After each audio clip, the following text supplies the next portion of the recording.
What's up, everyone? Welcome to Kava and Kettlebells. I'm Charles. Hey guys, thanks so much for tuning in. My name is Heidi, and today we are going to be talking to William Person. William spent 9 years as a Team USA Bobsledder, pushing his body to the limits, but the toll of repeated head trauma caught up with him, leaving him lost in confusion, depression, and cognitive decline. Everything changed when he discovered hyperbaric oxygen therapy, restoring his clarity, energy, and sense of purpose. Now he's on a mission to raise awareness about CTE and build a nonprofit recovery center to help athletes and veterans heal at no cost to them. All right. Well, William, thank you so much for joining us. We are really excited to have you and get into this. Thank you. Thank you for having me. Appreciate you guys. Yeah. So we would love for you to start off just kind of introducing yourself, kind of where you grew up, how you got into bobsledding, and we'll go from there. Well, actually, I grew up in St. Louis, Missouri, pretty far away from the mountains, ice, snow, and all that stuff. But yeah, grew up in St. Louis. But after, I was a track guy. I ran track. That was my thing. And when I graduated high school, I really didn't want high school to be over with. I was like, give me a couple more years, Yeah. I was like, I wasn't ready to go yet. But Yeah.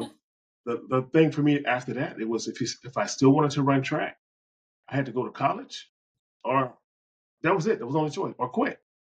And I wasn't ready to quit. And so all the recruiters kept coming to see me, and I wasn't showing up because I didn't think I was smart enough to go to college, And eventually I did. And so, yeah, so I wound up running track until I was probably about 28 years old, 28, 29.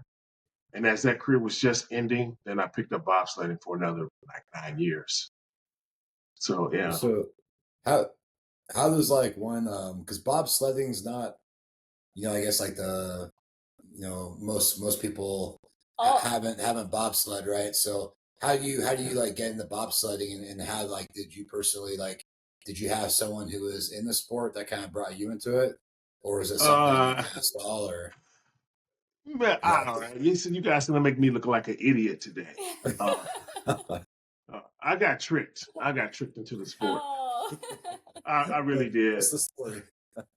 I was training at BYU at the time, Yeah, and I was okay. like I said, I had a couple more years of track left, and I was doing like little interesting things along the way. Like I did a movie called Jerry Maguire with Cuba Gooding Jr., Tom Cruise, and so like I did like 5 football characters. They put uniforms on me, and anytime you see somebody running down the field fast, they hired me to do that. Okay. Yeah, and then I came to I was in Miami, Coconut Grove, a little town. We were shooting another Yeah. movie called Any Given Sunday, and I was there, and I was like, "What am I doing here?" Like I didn't want to do this anymore. It's like Oliver Stone was a little bit crazy. Instead of me Sure. doing the choreographed stuff, they wanted me to do the actual hitting and stuff and get hit. I was like, no, I just didn't want to be here. I remember people getting broke up on the other set, and so I wrote. I left. I wrote the first ever independent living transitional housing program for kids, for youth, teenagers, and so I opened that. So kind of mental health was my background at that time, Gotcha. and one of the first places I ever worked was in Stockton, California. It was the first ever mental health facility they had built that was west of the Mississippi River. So all the extreme behaviors went there for help. And so I cut my teeth learning about like all the addictions and bipolar, the schizophrenia, all the, different disorders. We had the criminally insane coming through for court sometime. We even still have people who had lobotomies walking around. So got to see a little bit of everything. And I'm I sharing that was because it'll come around later in a minute and you'll see that the connection there. Yeah. how was it working in that, man? Was it like I imagine, like, probably heavy at times, being around a lot of that, and, being exposed, and helping Yeah. people out. So was it, I mean, I'm sure it was probably like a growing experience, a learning experience, but, was it tough, for you as well?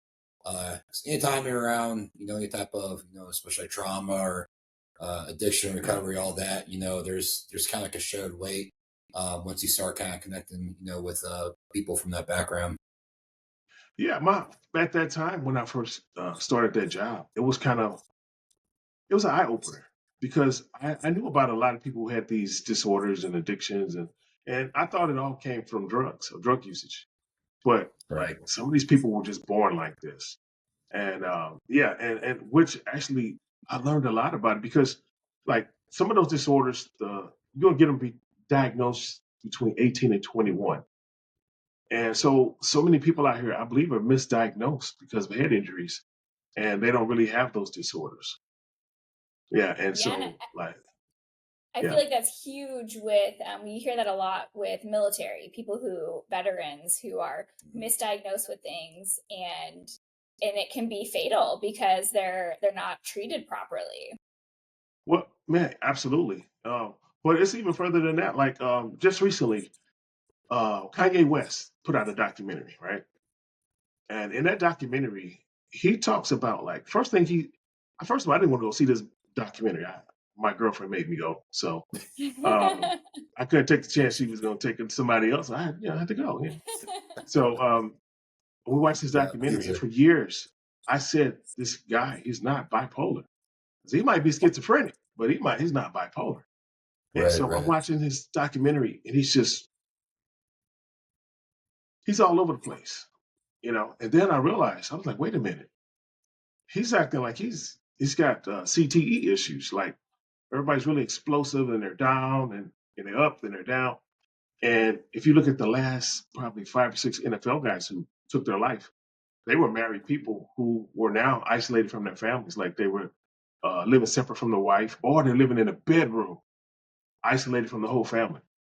You know, and so I'm watching this, and I'm just listening to Kanye words. Okay, one more thing is when I got really at my lowest, I broke down and shared everything with this doctor. He gave me a Zoloft, right? And that Zoloft made my problems like 50 times worse than how I was feeling before I started taking those pills. And so Kanye was talking about like he didn't pills made him feel bad. Pills made me feel bad. So I'm just trying to connect the dots. And then he said the magic thing. I realized I did the numbers in my head when he got diagnosed. Nobody gets diagnosed bipolar at 40. He had to be about 40 years old. And so I was just doing the math. Everything is clicking up. I was like, well, he's a rapper. He doesn't have no concussions on him, right? Then I remember the song he had. He said he almost lost his first contract because he crashed. His jaw was in the back of his mouth, Yep. which Through the means, wire. yeah. There you Through the go. wire. Yeah. Yep. I can't remember any songs or any lyrics, man. Like I stuck with that now. But That's okay, we got you. It's a good yeah. album. So thank Good you for album. that. Yeah. So with that, let me know he had a concussion. And in America, they do not treat concussions. And I really think he's really misdiagnosed. Really, because nobody gets that bipolar at 40. Is it possible? Yes. But more than likely, no. That's just not really how it works. So I'm just saying so many people are just misdiagnosed. And if you look at all the military guys, their families are saying the same thing. Like they went for mental health help and they were denied. Matter of fact, did you see the CTE suicide guy? Was he went to the NFL office about a month and a half ago to shoot up the NFL. Oh, I no. Oh, didn't you missed that know. one. Yeah, he left Yeah. a note. What's the backstory on that? Well, he went up there to shoot up the NFL office in New York, and he said he had CTE, and Oh, wait, no, I he saw Did that, he say? man. That's yeah, right. and he shot himself in Uh, the chest, preserved his brain, yes. and 2 weeks ago the results came back. He had it. He was right. Oh, So I got to have a social media channel on TikTok called One Man with a Chamber. I help people with CTE symptoms, just help them learn to live with it, and really to help the loved ones, because only the loved ones are going to catch this thing. The people with it will never catch it. Matter of fact, I was looking at myself. I was judging my teammates and everybody around me, but I couldn't see the stuff in my own self. And that's Was really part of the problem with this thing. Yeah. I'm Yeah, I sorry. was gonna say it's hard when you personally have something because like I don't know, maybe too it's more of like maybe for like men, for guys, like we always think that we're fine, and like except don't when you have a cold, then the world Oh is yeah, ending. with big babies. Yeah. those colds hit though, man. Um, Yeah. but like it's tough, man, and because you always think that you're okay, and it does. I feel like always takes someone else from the outside looking in to, or like if you have good family and friends who can call you out, out Yeah. of love and be like, hey, like you're not how you used to be, or you're doing these things, or we noticed this, Yeah. so that's a valid point, man. So But but what are some of the symptoms that, loved ones can look out for, and is it something that gradually happens, or does it, like, could you go years being fine and then all of a sudden have symptoms? Yeah, and that's what a lot of those sports teams are banking on. They're hoping it because it takes so long to kick in. Statute of limitations start to run out. Insurance Okay. companies are right, like, yeah, it takes a while before it kicks in. Like for me, my first really my first bobsled crash was in 2002, right before the Winter Olympics started in Salt Lake City. We're in Switzerland, and man, I had vertigo for about a week and a half or so. My teammate was knocked unconscious, and the only treatment that we received was they sent us back to the hotel and told us to watch each other so we don't fall Oh, asleep. And that's the only advice or treatment I ever received over a 9-year career and hundreds of bobsled rides for me. And what I know that's now, crazy. every time I went down that track, we were getting these little micro concussions. I had no idea, you know. can you Yeah. So explain the micro concussions a little bit with more bobsledding? So, because I think everyone sees bobsledding, like when they watch like the Olympics or whatever it might yeah, be, and they might not know that there's concussions involved with it. So not so I guess like can you explain the micro concussions a little bit? Then can you also explain yeah. I guess probably the more serious concussions probably come from like accidents or like sort of like rollover type stuff, or how'd that kind of look for you? Well, the truth is, it's wrong. Well, most people think like micro concussions aren't very dangerous, and I believe they're the worst ones because My bad. when I was concussed the first time, like I couldn't walk straight for a week, couldn't sit up in the bed without the rope spinning. So there was no way in the world that I was going to get back on my option and go down that track right now. It's going to take some days. Now, if what I found out is true now, every time we went down that track, we were getting micro concussions. That means I was getting the same damage as a regular concussion, but my body's not registering it as damage. So I could kind of Okay. Right. keep doing it. Like there was a time in we were racing World Cup in Augsburg, Germany. So we went down the track and we crashed. We went back to the top of that mountain and went back down and crashed again. And then we went back to the top of that mountain. And it was like, let's go again. I was like, can I go again? But they Yeah. wanted me to go a third time. You know, I had to say, hey man, we brought this in for a reason. You know, he's just sitting around like, let's use that. So yeah, it's really those micros are deadly.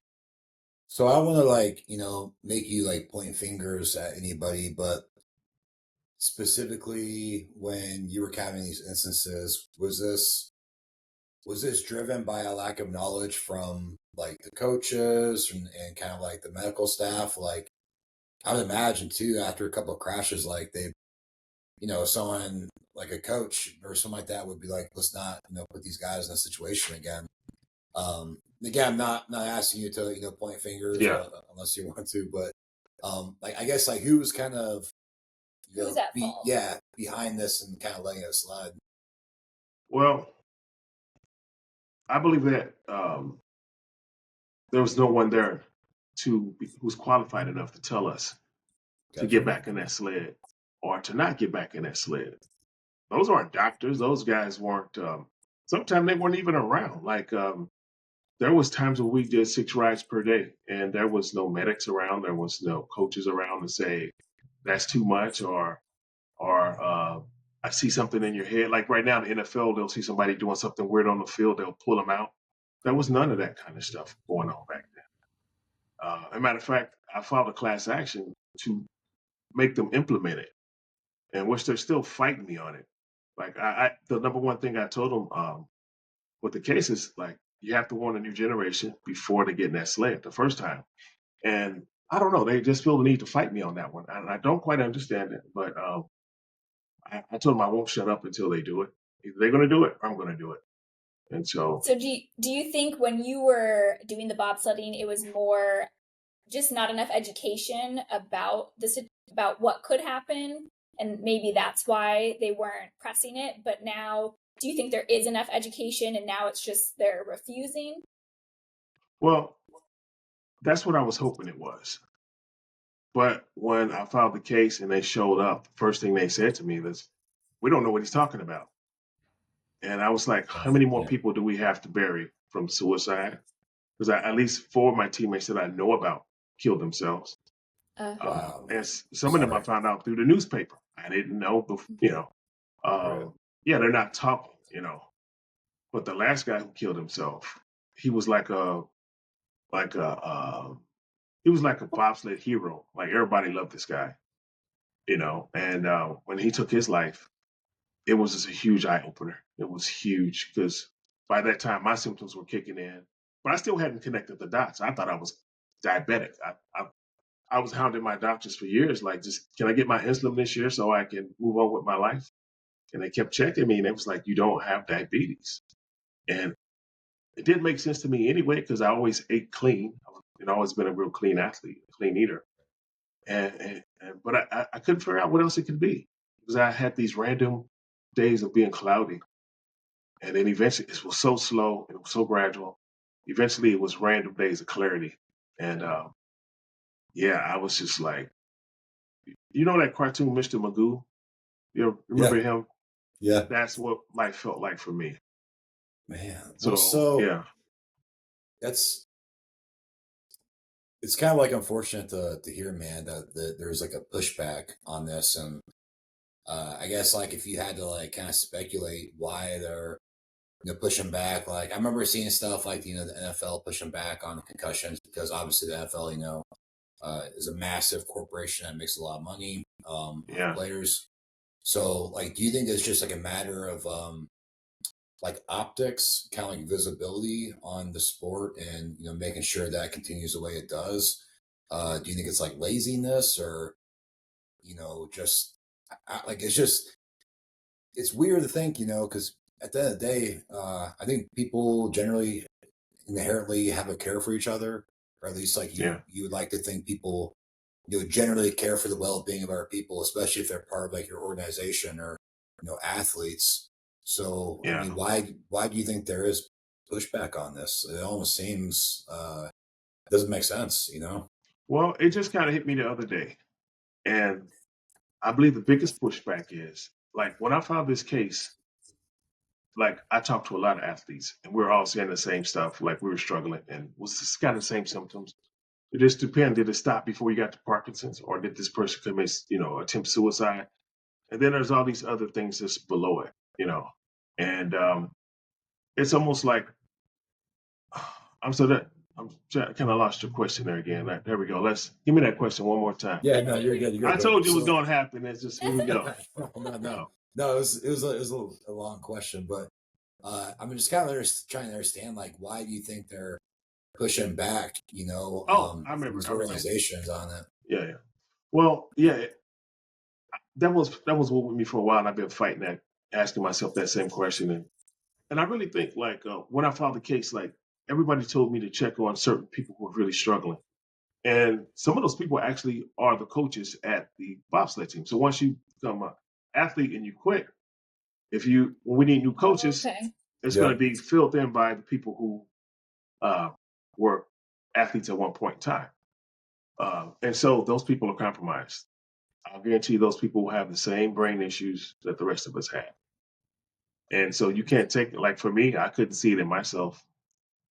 Matter of fact, it was in my face. It was hitting me across the head, and I still didn't connect the dots. You know. So what are some of those symptoms that people can look out for in their loved ones? Well, if you are a person who had concussions, you might start thinking you were like ADHD, adult ADHD. Never been Hmm. diagnosed before in your life, but now you can't focus anymore. Now you have maybe for me, I had cloudy days. Um, you you start I guess I was so depressed I didn't even know how depressed I was. Gotcha. um and every day I had a routine. When I woke up in the morning, I reached to my right. I kept a thermos of coffee that I put there the night before, or a bottle of Coca-Cola, things that I never consumed it when I was an athlete. Like, no. but I began to live off this stuff because I couldn't get out of the bed. And Mhm. then my routine was once I woke up, I already know I didn't know the real day. So I had to had a little planner I always kept by the bed. And I look at this planner. I had to figure out if it's Sunday, Monday, Tuesday. Okay, now once I figure out what day it is, now I got to figure out what month we're in.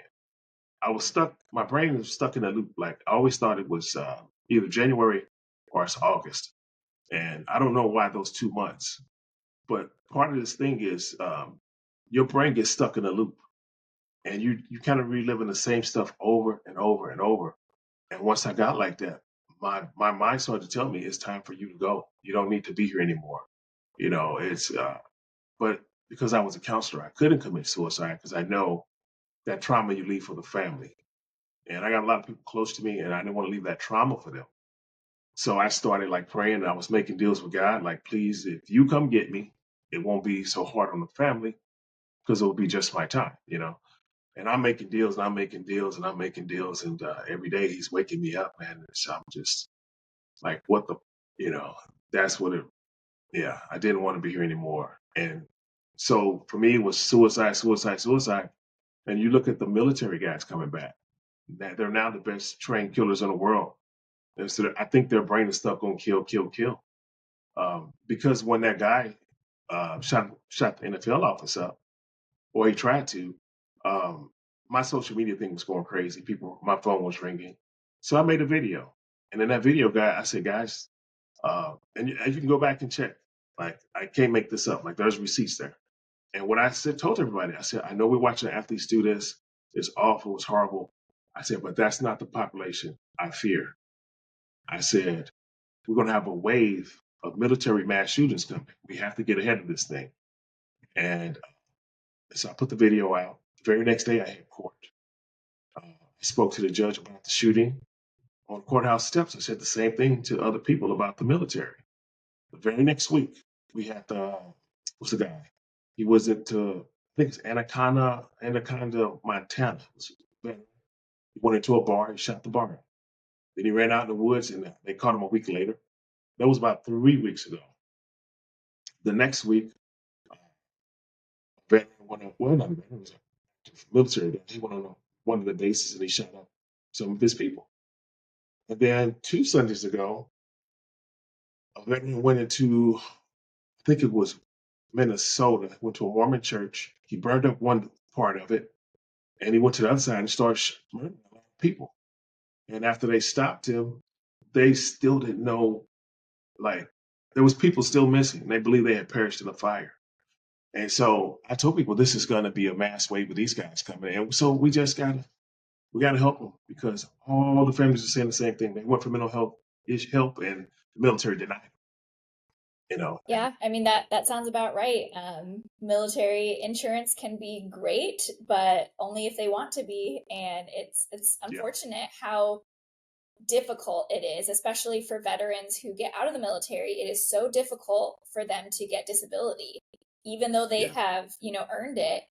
They make them jump through so many hoops, and it's very frustrating.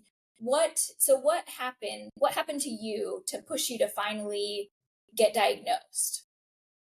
Well, the one bad problem about CTE, they don't diagnose it until you die. They had to slice your Okay. brain open, and so that's why a lot of people are getting these misdiagnoses because no one's really looking at this thing.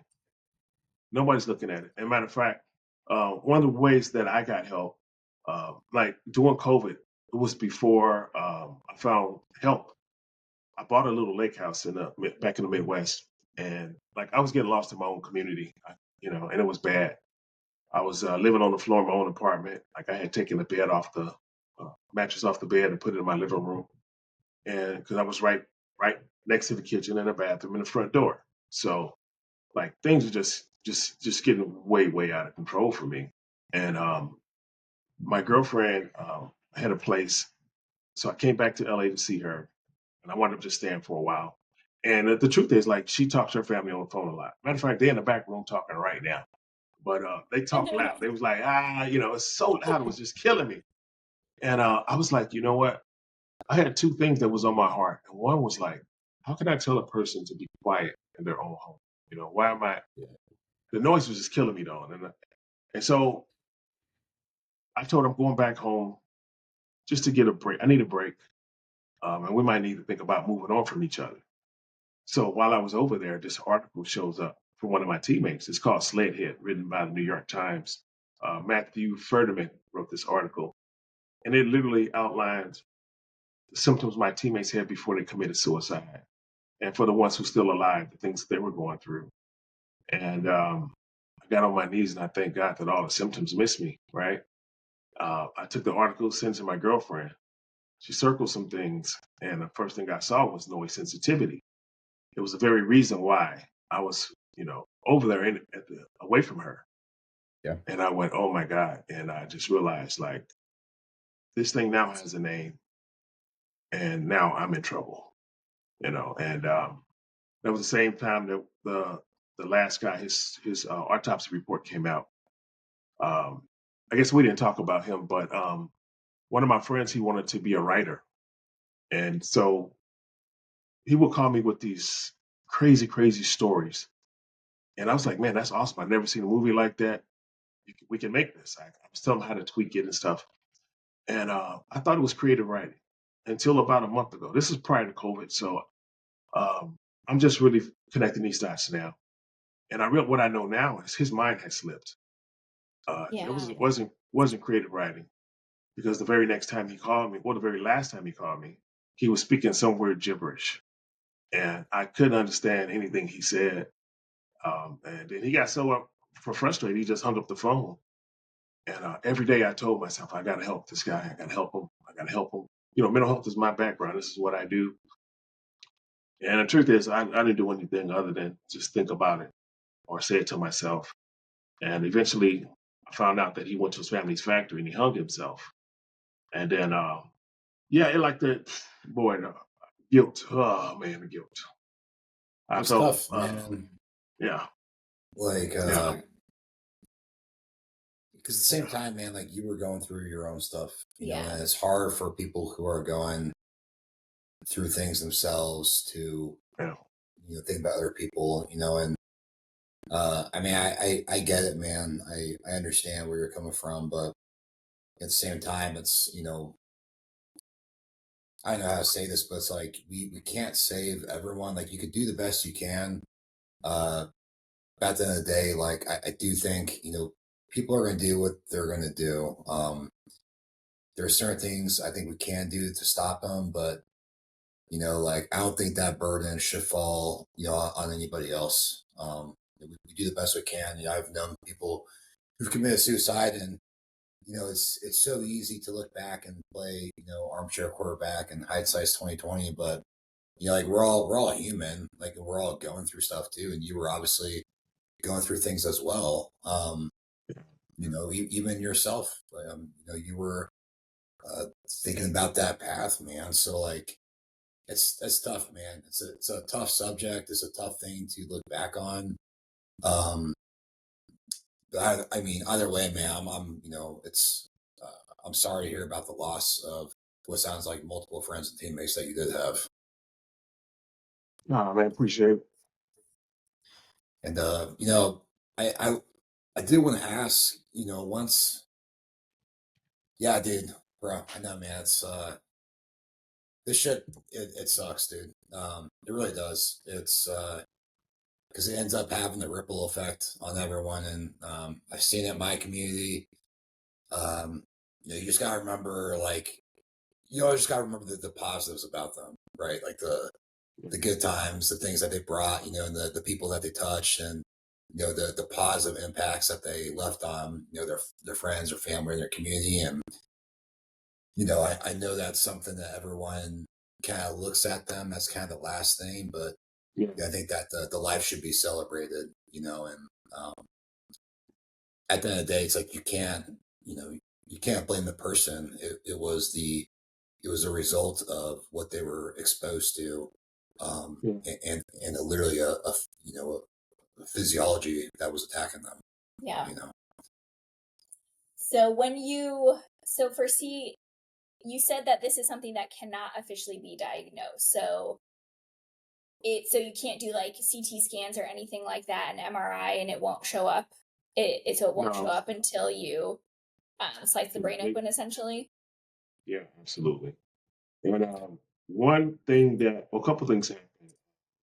I believe we found out he was in stage 4. Okay. And so, like, I kind of started to kind of forgive myself once I realized he was in stage 4. But the truth is, like, I was struggling myself. I just didn't know how bad it was. Yeah. I was living on the floor of my own place, And at that time, like, it was so bad, you know. And the day I knew I was in trouble is when I understood why my teammates were taking it. Um, they got it. Yeah, that's when I knew I was in trouble. That's when I started fighting. It's like, you know what, we got to do something.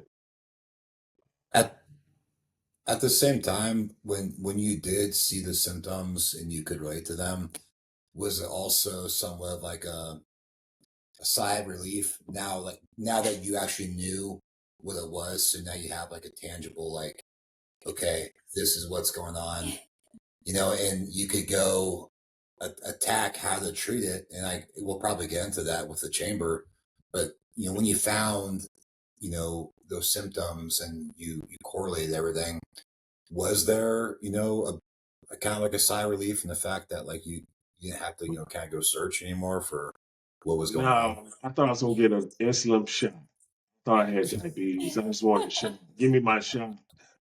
Like, that's what I thought this thing was. Yeah.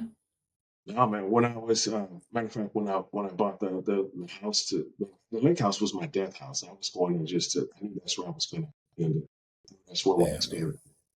So matter of fact, when I looked at the grass, it was always doing this in front of me. It was moving. So, man, I was in trouble. I didn't know where I was. Like, all the symptoms, man. It was just, I wanted out of here. I didn't want to be here another day like this. And it's embarrassing. We know for camera, I mentioned this before. Like, I was getting interviewed by HBO, and I had a meltdown because I couldn't stay on task. I couldn't. When they asked me questions, I was answering other stuff. I could, and I was watching myself in real time.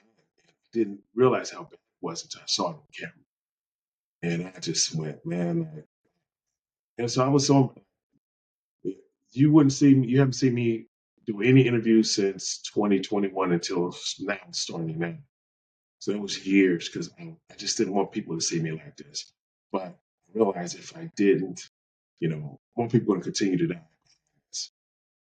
And Yeah. then I found out that the Bobsled team, like, I spoke to somebody who used to work there. They knew this stuff was going on, and they wanted more protection for head injuries from lawsuits, is what I was told, because they couldn't find helmets that were safe. But that's what I was told, and so they knew, and it's like they just continue to try to do business as usual. Hey, wait a minute. Yeah. Yeah. That's unfortunate. So tell us more about the hyperbaric chamber and how that has helped you. Yeah, Well, curious to hear about. honestly, I didn't think it was going to work. I just didn't think it was going to work. Matter of fact, when I got to the place to try it, that doggone thing looked like a bobsled. That was the reason I was there in the first place. And I was like, Is someone punking me? yeah, I was, man, like, and you know what? I just found the video I made while I was in there. I found it about 3, 4 weeks ago. It's so dark. It's like, guys, this is it. There's nothing else. This is not, pretty sure this is my, Wow. it was so heavy and dark just to watch that. But I went into this chamber and people let me come down and just try it for free. And it's crazy because when I got out, I went to grab my glasses because they're slightly tinted because I'm really sensitive to lights and stuff. So I just kept putting them on and taking them off. And that salesman comes over and he's like, "Hey, what's wrong?" I said, "I don't know. Everything's so beautiful and pretty. I don't think I need my glasses right now." And he was like, "Oh, you're one of those." And I was like, "Okay, come that sales dude, you know." Yeah, he was like the used car salesman guy. I knew he smelled blood. And But he was right. Some people get immediate relief, and some people need like 40 to 60 sessions within 30 days. But How long like was the session for? Because one I'm not hour, 1 hour. Okay. Okay. And you I was saw cloudy. relief from that? My cloudiness left for for 6 days the first time. And then they let me come back the following week at the end of that week. And then cloudiness was gone for 9 days. Damn. And Wow. at that point, I knew it wasn't a fluke. It wasn't all in my head. This thing was working. And then I had to get one, And so problem was I had just bought a home a couple of years before. I didn't have cash laying around. And so eventually I just faded back out again. And my girlfriend called my dad. And my dad had been trying to purchase that machine for me the whole time. And I was like, man, too broke. Get up, move some money around. But before I could do that, I was back where I wasn't processing. Yeah. When I filed this case, like struggling with just talking, like words. Wow. We can have conversations, but it's gonna be very generic. Like I'm gonna answer your questions, and it's gonna be direct. Like it's almost like I was a robot. I kind of felt like those lobotomy people. That's what it felt like. Can you like when you think back to that and like put yourself back in those shoes in that period? Can you remember, I guess, like your mindset? Like, was it a matter of like, were you struggling to find like the right vocabulary, or was it just like you were just like not in the mood to talk? Like, I guess like kind of what So was going kind of through your like head? for an example, after my TBI, that was one of my symptoms was like Okay. it was my vocab. Like I knew there were other words that I wanted to say, but like I just couldn't. I couldn't grab them. You sort of find the generic word you can and Yeah, choose that. yeah, Yeah. exactly. Yeah, It's kind of I like still that. struggle with that sometimes. That's just. Okay. But also, like, remember, I took if if if what I believe is correct, if every time we went down that track and I was getting real concussion or micro concussion, I took 1 to 6 rides per day for 3 5 days a week, 4 to 5 months of the year for 9 years. So I literally have hundreds and hundreds of you know concussions on me, and so I'm probably the worst case scenario. Yeah. And so if I can come back, like, believe it should help everybody. Should be able to find some kind of baseline. But latest people are claiming that they never need the chamber again. Joe Namath, that's what he said. And that's why I got started on this. And for me, if I go 30 days without treatment or somewhere between the 3 to 5 week mark, I start to get a little bit cloudy again. Um, but I usually know I know what to do when I, go back and So make sure I get back in that chamber. Yeah. I was going to ask, like, I guess, so you personally, what's the chamber routine look like, and can you overdo it, or like I'm just like ignorant to it. Like, is this something you can do every day, every other day, or like what's like right now? What are they saying is kind of like the recommendation as far as like the actual routine with the chamber? Well, I have one of the lower pressure chambers. They said you can literally stay in that thing for 5 hours a day, 6 hours a day, wouldn't do any damage.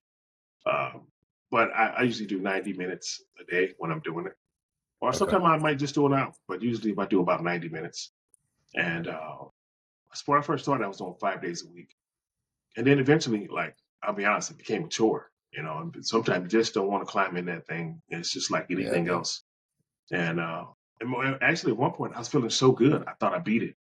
I'm like, okay, I feel so good. I can't ever feel better than this. And I said, maybe I don't need it anymore. So I stopped using it. And I'm not sure how much time went by, but eventually I was back in that dark place again.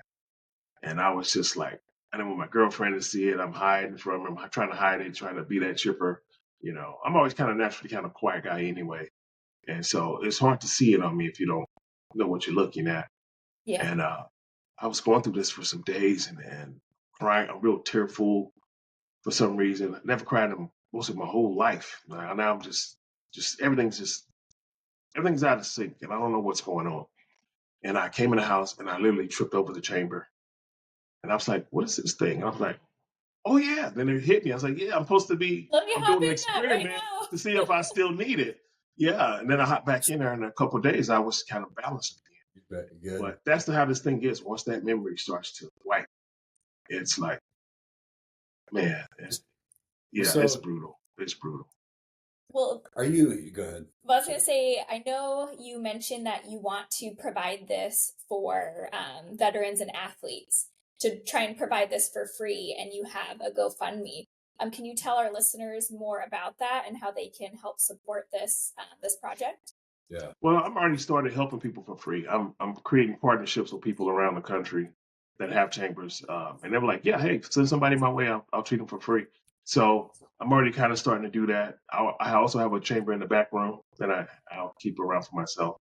Um, but yeah, I want to provide the same service that helped get me off the floor, the same one that Joe Namath used, and and yeah, just show people like you don't have to let this thing take you out, and and something you guys were mentioning earlier about, were you talking about like sobriety and things like that? Like it's Yeah. like, So hard yeah, drugs, sobriety. Yep. Mhm. yeah, because that's what I've learned. The people who don't commit suicide, they're dying from like whatever they choose to self medicate with. Yeah. Right. So if it's Yeah. alcohol, it's gonna take you. If you're using hard drugs, it's gonna take you. It's just this thing is so brutal, man. It's like it's very unforgiving. Yeah. Yeah. Do you now with the chambers, like have you seen uh a growing use of it like amongst, your community? And I'm surprised too, like is this something like even like like the NFL is providing for athletes at the moment, or is it still kind of like I No. guess we call it like emerging technology? Well, a lot of the new athletes are using NFL guys. They have them in their homes now. Okay. Gotcha. So they're wised up like that kid Travis Hunter who won the Heisman last year. He had Yep, one. yep, yep. LeBron James, like it's the reason why he's been doing what he's doing for 20 years. He has a chamber, you know, and what it does, it oxygenates every cell in your body. So, for example, if you have cancer, they're sending people through the chamber because cancer doesn't like oxygen. So all the Well, bad things rejects the oxygen, all the good things needs the oxygen. And so, Okay. yeah, so it's got like overall, so even outside of the brain, it's got like systemic health benefits to it. It sounds like. yeah, like I mentioned, being down in Miami, working on that movie, Any Given Sunday, and that's where I met like Jamie Foxx and all those guys. And I don't know if you remember, about 2 years ago, they said he had a stroke. Um, Yeah, I do Yeah. remember that. Yeah. Yep. yeah, now I didn't know what happened to him, but I used to like he had a song years ago. It was like 2008, I believe, called "Blame It on the Alcohol." And his people called me and asked me they needed alcohol sponsors. Patron were friends of mine, so I called up Bill Schaefer and John Paul, and I put them in the video. So I connected those guys. So when Jamie got sick, it was rumored that he had a stroke. Now the science behind the chamber is if you have a stroke and you go through the chamber, like if you're in a wheelchair and it's really massive, you're probably going to need a cane, or you're going to walk, or you're going to be back normal. If you need a cane, and you're definitely going to be walking when you go through it. And so I called his people. I Uh, said, hey, first of all, don't tell me if he had a stroke. I don't want to be responsible for the leak because I know they were trying to keep everything secret. And I said, if he had a stroke, check the technology. And I'm not sure if he used it or not, but that's what the science says. So for me, when I was in that chamber, what it does, it makes your blood turn to like a gas. And so it goes through and gets through every blockage and get through everything. And it oxygenates and sends blood everywhere it's supposed to go. And so that's what it really does. So that's why for me, 1 hour in that chamber, I was like, it just sent all the blood back up and the oxygen where it needed to be. And yeah, That's really fascinating. yeah. And I do think that, again, both of us being brain injury survivors as well, they just don't know a lot about the brain. Like, as much as we know about the brain, there's 100 yeah, times more that we don't know. And so that is really fascinating. And it makes me wonder if, for some reason, when people have CTE or whatever sort of brain injury, that the brain is just not getting enough literal oxygen and blood, and it's, essentially dying. And that, Yeah, could be that. it's very interesting. well, I believe what happens is like with any injury, whenever you get injury, like all of a sudden it swells. Yeah, So all inflammation. that fluid goes there, yeah. And so and also the chamber is like removes. It's like an anti-inflammatory thing. Removes inflammation. And so every time if I was getting all these concussions, my brain was protecting itself. It Mhm. wasn't there. It wasn't trying to harm me. It was protecting itself. And so it wasn't allowing everything to get there. So I believe when I used that chamber, it just automatically sent it there, and I was just like, "Whoa, what's this place?" You know? Actually Um, makes a lot of sense. Well, so yeah. have you outside of like the main effects and like dude, that's awesome to hear, man, that you're uh in a much better spot right now. And talking to you Yeah. right now, dude, I would never have thought, man, that you were in a spot like that a couple of years ago, dude. Like you're doing amazing. So besides like the cognitive effects, have you noticed like physical effects, like just like overall well-being from doing the chamber, along with the Uh, like I said, cognitive effects? okay. It's another weird one. Go look at all my Let's old hear it. Let's hear pictures. Let's it. hear it, Yeah. man. Go back and look at all my pictures. I was bald. I was bald when I started this journey. Like I just started No trying to let my hair shit, dude. grow. Yeah, I was What? bald. Like, if you look at some of my social media posts, people in there, they trying to insult me. It's like, is he wearing a wig? You know, but what they don't know, they just gave me the biggest compliment I've ever had in my life. And Bro, it's coming that's from, yeah, a lot of people. Like, is he dyeing his hair? Like, no, this is just my hair now. And I don't wow. know if it's the chamber that's doing it or not, but if you look at all my pictures, I never had hair until like Wow. around COVID time when I started letting it grow. Yeah. Damn, man, And so that's like the new hair loss. This is gonna be like Yeah. the new hair loss thing. That's it crazy, man. might be. I'm just not sure. I don't want to mislead anybody. But yeah, if you look at my pictures before, I didn't have any hair. I just buzzed it. I just Yeah. Bro, that's awesome, That's man. amazing. How did you yeah. feel when that started growing? Man, I still love it. Every day I look in the mirror like, thank you, God. I really do. Like I've never had hair before. Like Bro, I never that's knew what cool, it felt man. like to have your hair blow in the wind. Like, Yeah, whoa. yeah. Yeah, It's amazing. yeah. Well, That's awesome. if you got some like so if there's people out there right now who are experiencing symptoms like this, and I imagine the chamber is probably you can't buy them off Amazon, right? So like Be what careful. Yes. resources should they go find in order to get into these chambers? Like are these available at like functional medicine clinics, or like how does one go get themselves into a chamber if they're experiencing this? Well, what you have to do is Google HBOT near me, hyperbaric oxygen therapy, or put HBOT. it, yeah, either put hyperbaric oxygen therapy or HBOT and put near me. They're around. Some people have them. Some people even have them in their houses. They got their houses set up like these little wellness centers. You know, Right. yeah, and but do not go to the hospitals. They won't treat you. They have the ones that's for burn victims. And Gotcha. they're like three atmospheres. I use 1.3. And for this condition, they say the 1.3, 1.5 is sufficient.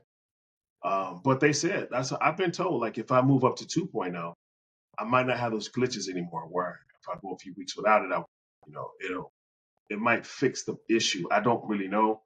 I tried it once and I was supposed to go back for two more sessions, and that's my next step. But I've just been so busy that I haven't been able to get back down there yet. So that's like the next like progression then. So it sounds like there's kind of like a scale. So the next step would be go up on the scale, try that for a bit and see if that uh is even better than what you're getting now. And then Yeah. I guess I can imagine too. So I have no idea that burn victims use this. And that sounds like it's kind of like more like on the max scale then. Well, I saw Jay Leno a couple years ago. He was burned or something, and I looked on TV. Next thing you know, he was in a hyperbaric oxygen chamber. So there's some medical things they use them for: bed sores, wounds that won't heal. Okay. If you're rich, if you have a stroke, they'll put you in a chamber. If you're not rich, they're not going to put you in that chamber. So if you go to Interesting. Beverly Hills, these people have them in their homes, in their garages. All these really rich people have them everywhere. That's The Fountain of Youth, out here in LA. Like, matter of fact, you can go to these wellness centers. Like in LA, they'll cost you about $200 an hour okay. to get in that chamber. And I would suggest doing that because you should try it. Definitely try it Yeah. before you buy it, because some people aren't good with being claustrophobic. Right. Like Right. my chamber is big. Like I can lay on my back flat, and if I extend my arm flat up like this, I still can't reach the top of my chamber. But if I Okay. point my finger, I can touch the top. So I got plenty of space around me. And I didn't want one of those small ones that, like, they'll still have some that stop like right here, and it's like, Yeah. Yeah, I no, couldn't do that. yeah, I don't want that one. Yeah, Yeah. put Yeah. that Me one back in neither. the back somewhere. Yeah, I don't. But the ones that I need now, I need the bigger ones so I can treat multiple people, like 2 to 4 people. That's Okay. what I'm looking for. Yeah, And and so that's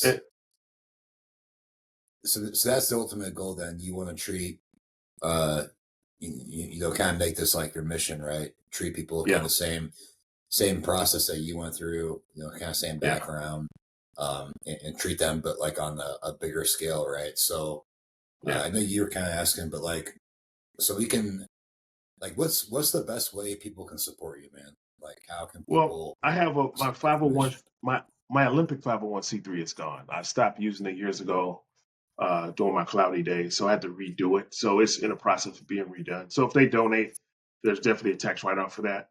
But I also have a crowdfunding at One Man in a Chamber. That's what all my social media is, one man with a chamber. And I use that word because when Joe Namath went through this process, he had a team of doctors. And I tell people, like, I'm just one man with a chamber sharing my experience. I don't give medical advice. I can't do that. But I tell people what worked for me. And then also outline all the potholes you're going to step in. Because with CTE stuff, you're going to step in so many potholes because you're trying to figure this thing out. You're trying to figure out how to get through life, and when you keep making these mistakes, like during COVID, I think I bought more cars during COVID than I have in probably the last 20 years. Because I felt like I just had to have that car. I was going to die. Like, and I have to have it. Like, it's electric. Then I bought the car, and then I said, I drove across the country to see my family. And then I found this lake house. I said, okay, this is probably where I'm probably going to die. Now I got this lake house in the country. Now I need an SUV. Like now I got to get rid of the electric car and get this SUV. So your brain's always just going to be messing with you. Yeah. What was your favorite car that you got during that time? My favorite car was the car I bought when I left Team USA. I always wanted a Porsche 911.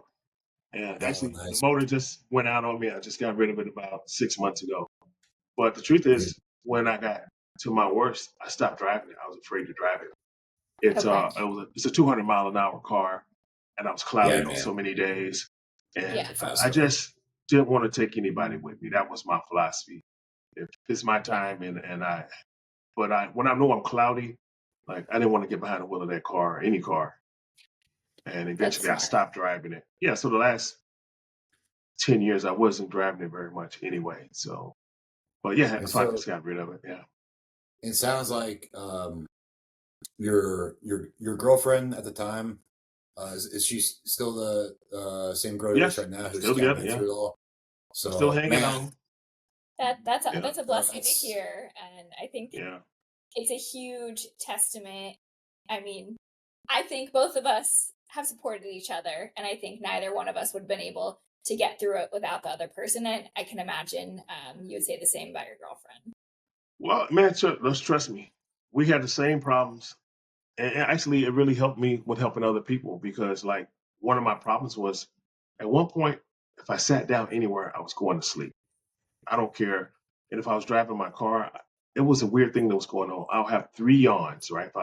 On that third yawn, I'm not unconscious. I'm sleeping. damn. So There we go. if I'm driving a car and that first yawn kick, I'm pulling over immediately. Like I don't care if Yeah. it's Yeah. side road, parking lot, because on that third one I'm out and I'm sleeping for maybe 20 minutes, and then it's like I slept 8 hours, and I feel good again. But it's Weird. just all those weird things. So when you dating someone, remember, like, one of my things that I was doing after I figured out my day and then a year, I go to my living room. I had these 8-foot whiteboards I had 3 of them on my walls. They're scrolls, you can roll them out, had them pinned up. And I had all these notes written all over my house. It was like appointments, like doctor's appointments, work. Because I was making these mistakes over and over. I couldn't remember, because I don't know the days. So yeah, and so when you have a partner, well, ladies don't want that stuff all over their place. They're not gonna, they don't want a guy sleeping on the couch every time they walk in the door. Does it match And the decor? yeah, definitely does not match the core unless I use a different marker. It was, and so that's why I noticed like all these suicides we having. Like these men were living alone, they're isolated from their loved ones. Their wife was pissed off at them. And I've always been a really mild mannered guy. I was a counselor. Matter of fact, when I worked in youth corrections, if there was a riot, I'm the one that went in to put the rags out. But like now, I process so slow now. Like the kids would run circles around me, I'd be in trouble. I would cause more harm than good. So, but yeah, it's like it's like you guys are going through it together. You can kind of relate to each other. But when you have Yeah. one partner who doesn't really relate, we still have problems around it. And my thing is like I told her when we met, I didn't know what this was, and I don't want her to be my caretaker. Like she wants to get married, and I'm thinking until I know I beat this thing, I got a couple more things I need to check off, and then I know I'll be okay. Um, but I don't want her to be my caretaker. She didn't sign up for this, and she's like, "No, I'll take care of you." I said, "I don't want you to take care of me," And eventually, like this condition will make you want to push people away, and I think it's for two reasons. One is for me personally, I didn't want anybody to want me to stay here. Like I don't need another person uh, who will be disappointed if I die, you know. And then you don't want that around you, so you should like, you don't want So yeah, it's just, and you don't want to hurt anybody if you do harm yourself, or if I didn't need more people to care about me, and so it's been a journey for me to understand that I'm okay now, and I'm gonna be okay, and I don't know if I'll ever totally beat this thing, but life is livable. Like before, every day was bad. Now, I still have bad days. It's not perfect, but I'm not laying down and preparing to die anymore. And I'm definitely not praying for it. Yeah, Tell you what, man. Um,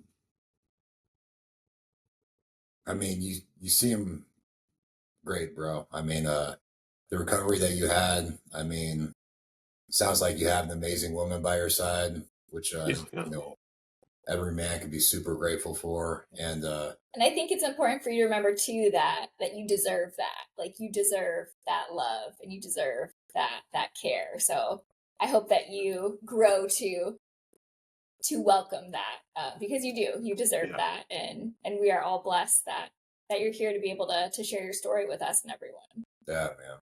No, I appreciate it. Yeah, I'm definitely blessed, but it's you sometimes it's you look at the whole thing. Like for right now, I'm in court, and my lawyers, they teamed up with the other lawyers, and they're actually fighting against me now, which is Oh, crazy. They've been trying to What? bully me off this case. They've been trying to get me to step down, and uh, it's just they're doing everything they can to get me to fold. And I just told them, like the offer on the table right now is only for evaluating athletes, and like what good is an evaluation if you're not going to treat me? right. And they feel that it's good enough. And my lawyers agreed with them for some reason.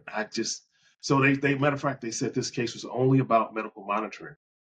So at our last court hearing, I printed out an email that they sent me, and it says medical monitoring and care for life. I said, Your Honor, there's no care at all in this package. Nothing. It's just only want to. We're not like animals where they just want to poke and prod us and watch us die. Like why would we let them do that to us? Like so that's where I'm sitting at now. So and it's scary because I represent over right now it says 643 athletes. It started at 900. I think when it's all said and done, it might be more than double that number, maybe closer to 12 or 1,300 people. And Dude, so because they didn't do any record keeping, it's a mess over there. Yeah.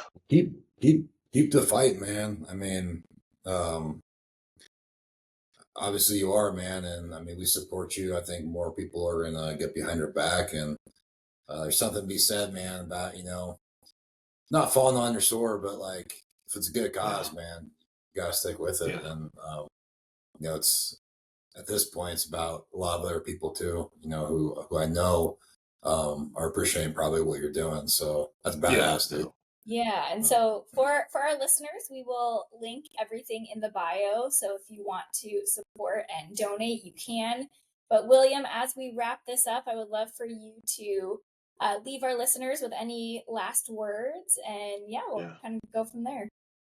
Well, guys, just like I said, hyperbaric and other things that we want to do is so expensive. And if like I can literally open today, I can go take a loan out and open, but then I have to charge. People won't be able to pay the fees. And so we need you. Please donate to this GoFundMe. I already have one chamber, guys. I'm donating as much as I can to the project myself. And so we need you. And look at the things I've said here, like, and go do your research. I was in dementia, and here I am having a conversation today. How many of our parents, our grandparents, are going through that? And there's actually studies about Alzheimer's out here and the treatment, which I didn't know until I start telling people, hey, why come when I use this thing, I wake up, and when I stop using it, I go back to sleep, And so, yeah, the I've said some pretty outrageous things. Do your homework. Don't just look at me. And if your loved ones are struggling, um, they've been around, had a maybe car crash, or the housewife who fell and hit her head, find me on TikTok. I'll show you how to help her or him, and I'll show you all the potholes I stepped in so that you guys don't step in them. And remember, I'm offering free treatment. It's got to be free, and so hopefully it'll benefit everybody. Because I'm starting with the athletes in the military, but I don't want to turn anybody away. Because remember, the concussion is the only injury you can ever get in America that I know about that there's no treatment plan for. They don't treat it at all. They just tell you to go sit in a corner and don't go to sleep. And that's why everybody's suffering. Yeah, it's bigger than we know. Well, we'll put everything down, the links, so everyone listening, watching, guys, go check out the socials. Um, please check out the GoFundMe.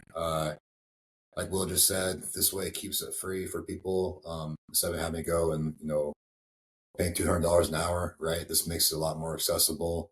Um, and not everyone's got the means to do this. So I fully support it, man. I want to see you grow. This is awesome. Awesome conversation. And dude, like you look great, man. And you're Thank you, man. like, Appreciate it. bro, to hear that the recovery story, man, is Yeah. a testament to what this is doing. So I think it's awesome. Yeah, Thank you. so William, Thank you. thank you so much for being with us today. It was an absolute pleasure, and we would love to do this again down the road. Absolutely. Please follow us. The more eyes on us, the better. Yeah. Absolutely. All right. Well, thanks, Will. Welcome to Kava and Kettlebells, where we talk about kava, fitness, and life. Let's get kavafied.